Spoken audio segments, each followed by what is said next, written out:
Knowing who Allah subhanahu wa ta'ala is absolutely essential to our ability to be a righteous person and an obedient person of faith.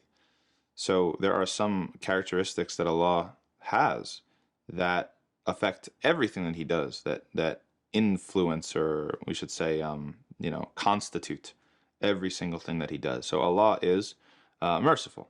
Okay, we know that. That means everything that He does has mercy in it. Even His punishment, yes, even His punishment has mercy in it. Allah is wise, the most wise, al-Hakim. And so every single thing that Allah does has wisdom in it. So by definition, the things that Allah subhanahu wa ta'ala tells us to do or tells us not to do, He's not just making us jump through hoops, right? It's not just giving us random, arbitrary tasks. It has wisdom behind it, every single thing. Because Allah subhanahu wa ta'ala is the one who created us, and so He knows best what's in our interest and what's against our interest. We have a very, very narrow sense of what's in our best interest. We think we know, but our vision of that, or our understanding of that, is compromised. It's compromised because we only really have experience in the dunya. We don't have experience yet in the afterlife. And so we're prone to a bias about what's going to bring us goodness in this dunya and not necessarily what's going to affect us in the afterlife. Whereas Allah sees the whole thing, obviously.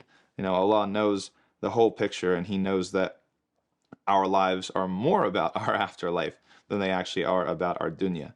But even beyond that, when it comes to the things within the dunya that might benefit us or not benefit us, we have a very partial knowledge. We have a very flawed understanding. How many times has it happened to you? You thought that you were going to get into something, you thought was going to be good. And then you get into it and it's like, okay, well, this isn't what I expected. We have a very, very short-sighted vision. Whereas Allah sees everything, He knows everything, and He is truly wise.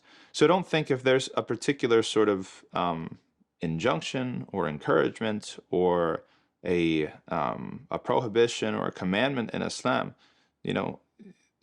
a lot of times we can get an anthropomorphic idea of what's going on. We can imagine it's like our boss at work just telling us to jump through hoops. Did you file that report yet? Did you make this meeting? Well, I need you to do it in, a green folder this time or whatever. And because we know we have experience in the dunya, and people are ridiculous. They make ridiculous requests of us, and it's not for our benefit or their benefit or anyone's benefit. So we make a mistake, and we imagine that Allah is like that. Allah is not like that.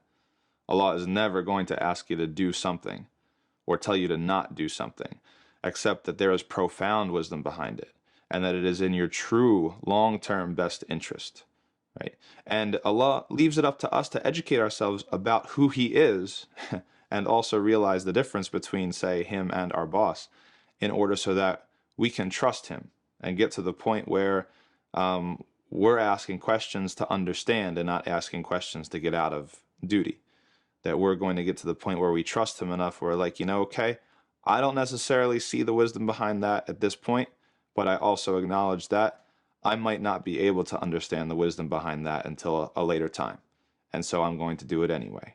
And that's what I think faith is about.